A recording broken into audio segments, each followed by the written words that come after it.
رجب وبشر تضوات التقويم كهجرية وحنا كمية أفرت بلا حرمة له كلا بشان عن مانتك هذا الضن رجب يوم محرم يدل القعدة يدل الحجة وحنا لو بحيه بلا حرمة له بلاهني إن لو دجالمو وحرام إلا هدو عدو كوسو دولو أسكع لنا يسد مويه وبلاد بركيسن وناجي يحمان طبعا لو لا بيو هذا سميسو الله وحوده فلا تظلموا فيهن أنفسكم يمحنا هذا تهاي هدول من النفتينا أنت أفرتان بالكجرتان محايلي دنبي هذا سميسو ومدوين سيدو كله وحوناكسن هذا سميسو ومدوين كلمة رجب waxay ka imaatay al-rajub ay macnaheedu tahay weyneen sidoo kale waxa loo yeeri jiray rajab mudar waa qabiil kamid ah carabta sababta magacooda loogu diray bishaasi ayaa aheeday bishaasi zaid ay u weyneen jireen wayna ixtiraam jireen dagaalka iyo duulaanka ay beelaha kale ku qaadi jireen way joojin jireen bishaan inta lagu jiro sidoo kale kitaabka al-sahah ee luqadda waxa lagu dhahay rajab iyadoo la kordhigayo rajibtuhu waxay noqon ay hibtuhu wa adamtuhu ay macnaheedu tahay heebid ayaan u yeelay waana weyneeyay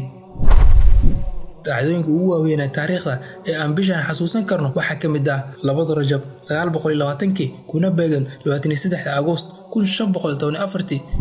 waxa dhacay dagaalkii Jaldiran ee u dhaxeeyay dawladda Uthmaniyiinta iyo dawladda Shiicada ee Safawiyiinta waxaana lagu tiraa dagaalkani dagaaladii ugu waaweyn ee dhexmaray Uthmaniyiinta iyo Safawiyiinta wuxuu ka guuleystay Sultan Salim al-Awwal in uu dagaalkaasi uu ku tirtiray ciidankii Safawiyiinta oo muddo dheer qatar ku ahay jiritaanka dawladdiisa gacantana ku dhigay magaalada Tabriz oo hadda ku taala Iran oo ahayd waqtigaasi caasimadda Safawiyiinta wuxuuna joojiyay isbalaarintii dawladda Safawiyiinta muddo qarni ah Uthmaniyiintiina wuxuu dagaalkan ka dhigay kuwa hoggaanka iyaga leh 3 Rajab 490 Hijriyada kuna beegan 19 Juun 1997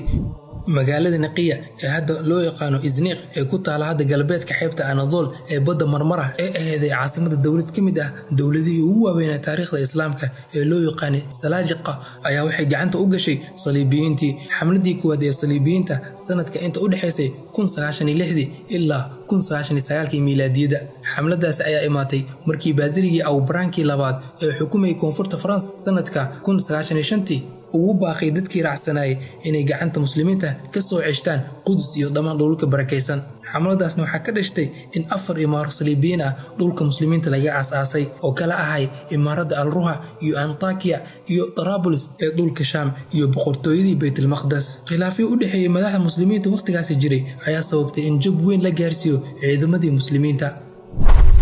4 Rajab 2 Hijriyada kuna beegan 4 September 633 ciidamada muslimiinta uu hogaaminayo Khalid bin Walid ayaa furtay magaalada Al-Anbar ee hadda ku taala dalkaas Ciraaq furashadaasna waxay u suurta gashay kadib markuu soo gabagabeeyay furashadii magaalada Hira 5 Rajab 5 Hijriyada kuna beegan 20 Agoost 636 miilaadiyada waxa ka dhacay meel ku dhow webiga Yarmouk ee hadda ku yaala wadanka Urdun ama Jordan dagaalkii Yarmouk ay isaga hor yimaadeen ciidamada muslimiinta uu hogaaminayay Khalid bin Walid iyo ciidamadii Roomka Imbratoriyadii Byzantiniyiinta waxaa lagu sheegay tirada ciidamada muslimiinta 36,000 dagaalyahan iyadoo kuwa Roomkana ay ahayd 240,000 dagaalyahan waxay ahayd dagaal ay taariikhda qortay ay muslimiinta guul weyn ka gaareen taariikhyahanadana waxay ku sheegeen inuu ka mid yahay dagaalkani dagaalada ugu muhiimsan ee taariikhda caalamka soo maray maxaa yeelay qorshaha cajiibka badan ay muslimiinta u adeegsadeen inay kaga adkaadaan cadow aad ugu tiro badan sidoo kale waxay bila u ahayd inay muslimiinta furtaan dhul ka baxsan jasiiradda Carabta iyo in muslimiinta si degdeg ah isugu balaariyaan dhulka Sham dagaalkan wuxuu dhacay 4 sano kadib geeridii rasuulka sallallahu alayhi wa sallam 2 Rajab 439 Hijriya kuna beegan 23 Oktoobar 1906 miilaadiga waxa dhacay dagaalka Az-Zalaqa ee dhulka Andalus ee hadda loo yaqaano Isbeen wuxuu dhexmaray muslimiinta uu hogaaminayo hogaamiyihii muraabitinta Yusuf ibn Tashfin oo garab ka helay ciidamo Andalusiyan ah uu hogaaminayo Al-Mu'tamad bin Abbad amiirka Ishbiiliya ama Sevilla hadda loo yaqaano iyo Saliibiyiintii dagaalkan ayaa wuxuu yimaaday markuu boqor Qashtaale iyo Lion uu gacanta ku dhigay 428 hijriyadii kuna beegan 1985 miilaadiga magaalada Talitala ee Isbaanishka u yaqaanaan Toledo oo ah magaalo 75 kiiloomitir u jirta Madrid caasimadda Isbaan. Madaxdii waqtigaas muslimiintana u hoggaansameen boqorkaasi ayna bilaabeen lacag baad ah inay siiyaan. Ay qaar ka mid ah reer Andalus ama umuradooda u qoreen warqad gargaar dalbasho ah Amiir Yusuf ibn Tashfin, amiirka imaarada dowladda muraabitiin ee ku sugnaa waqooyiga Afrika, kadibna uu badda ka soo talaabay isaga iyo ciidankiisa al-muraabitiin, sidaasna ay ku midoobeen labadii ciidan muraabitiin iyo kuwii reer Andalus ee gumaysidiidka ah. Kadibna goob la dhaho Az-Zalaqa oo dagaalkan ka bilowday. Dagaalkan waxaa lagu tiraa dagaaladii ugu waaweyn ee taariikhda islaamka ay ku galeen dhulka Andalus. Dagaalkan wuxuu ku dhamaaday guul weyn ay muslimiinta soo gaareen, wuxuuna joojiyay dagaalkani gurguradkii qortooyooyinkii Saliibiyiinta ay rabeen inay kula wareegaan dhulka Andalus. 14 Rajab 680 hijriya kuna beegan 9 Oktoobar 1280 miilaadiyada waxaa dhacay dagaalkii labaad ee Xims, wuxuuna dhexmaray ciidamada muslimiinta oo hogaaminaya Al-Mansuur al-Qalawun, suldaanka Masar, iyo Tatarkii oo hogaaminayay Manku Tamir. waxaana guul weyn ka gaaray dagaalkan muslimiinta. Miraha dagaalkan laga helay ayaa ahayd inuu dib u celiyay gurguradkii dagaalyahanadii Magooliyiinta. 16 Rajab 14 hijriyadii kuna beegan 5 September 625 miilaadiyada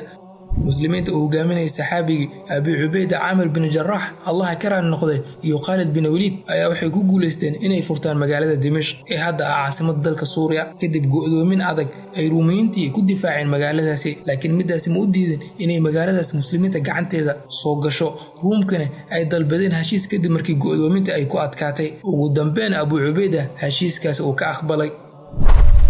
27 Rajab 583 hijriyada kuna beegan 2 Oktoobar 1187 miilaadiga ciidamada muslimiin ah oo hogaaminaya Salaaxudiin al-Ayyubi ayaa waxay soo ceshteen magaalada Quds iyo masjidkii Baytul Maqdis. Wuxuu galay magaaladaasi wuxuuna ku dugtay salaadii Jimcaha kadib 88 sano ay gacanta ugu jirtay gumaystigii Saliibiyiinta. Wuxuuna Quds galay markuu guul weyn ka soo gaaray dagaalka Xitiin. Muslimiintana markay qabsadeen Quds kuma sameyn Saliibiyiintu waxay iyagu ku sameeyeen 88 sano ka hor markay ka qabsanayeen magaaladaasi muslimiinta, iyagoona xasuuq baan u geystay muslimiintii, dhiig badanna daadiyay. Ilaa haddana taariikhyahanada markay qorayaan xasuuqaasi si argagax leh kaga hadlaan waxa meeshaasi ka dhacay. midaasi bedelkeeda hogaamiyey muslimiinta Salaaxudiin al-Ayyubi uu iska cafiyey, wuxuuna siiyey magangelyo kadibna wuu xoreeyay. 27 Rajab 1342 kuna beegan 3 Maaj 1924 miilaadiga Mustafa Kemal Atatürk ayaa wuxuu ilaamiyay inay burburtay mid ka mid ah dawladihii ugu cimri dheeraa uguna awood badnaa ee muslimiinta yeeshtaan inta taariikhda la ogyahay, iyo khilaafadii ugu dambeysay ee mideysay muslimiinta oo dhan, khilaafadii Cuthmaaniyiinta. Kadib ku dhawaad 600 sano ee khilaafadaasi xukumaysay qaaradaha Afrika iyo Asia iyo Yurub, uuna ceyriyay khaliifkii Cuthmaaniyiinta Cabdulxamiid الثاني asiga iyo qoyskiisaba.